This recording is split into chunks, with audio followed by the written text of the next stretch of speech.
दादा माफ करा. मी काही बोललोच नाही अजून ताई. कशाला रडताय तुम्ही? दादा चुकलं माझं. काल तुम्ही आमच्या घरी कार्यक्रमाला आला नाहीत हे चुकलं. दादा असं लाजवू नका. नाईलाज होता, पैशाची गरज होती, पोरांची फी भरायची होती आणि हीच गरज निलंबरी मॅडमनी ओळखली आणि पैशाच्या जीवावर आम्हाला विकत घेतला. नाहीतर तुमच्या विरोधात जायचा आम्ही विचारही नाही करू शकत दादा. भावनाने आजोबा तुमच्यासाठी काय काय केलं विसरलात तुम्ही? तुमच्या एरियामध्ये 2 वेळचं पाणी येत नव्हतं, तुमच्या अधिकारासाठी भांडली. त्यानंतर 2 वेळचं पाणी येत आहे तुमच्या घरात. आजवर प्रत्येकाला काम मिळवून देण्यासाठी किती झिजली आहे ती, हे सगळं विसरलात तुम्ही? नाही दादा, नाही विसरलो. खरंच मला पैशाची नड होती आणि हातात वेळही नव्हता. निलंबरी मॅडम समोर झुकावा लागला.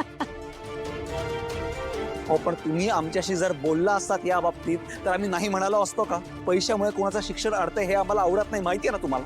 निलंबरी मॅडमने धमकी दिली होती दादा आणि सारी वस्तीतले लोक त्यांच्याच बाजूने होते. मी तरी काय करणार? मला माफ करा दादा, परत मी अशी चुकी नाही करणार. तर ठीक आहे, झालंय तर झालंय, आता जाऊ दे, परत नका करू असं. दादा माफ. हो थांबा, बस बस बस झाला. उगाच उगाच स्वतः पाया वगैरे नका पुरू. या तुम्ही या.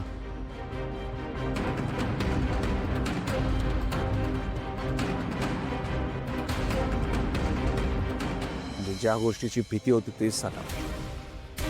पैशांच्या बळावर निलांबरी बहिणींनी सत्ता विकत घेतली.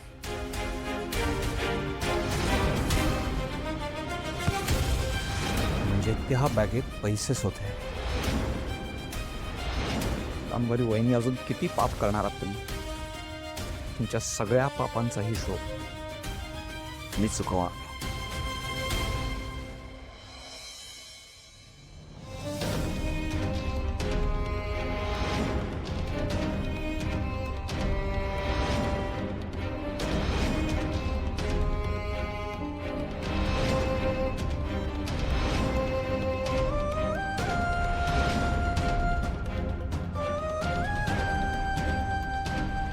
हेच मला तुम्हाला विचारायचंय, काय आहे हे सगळं?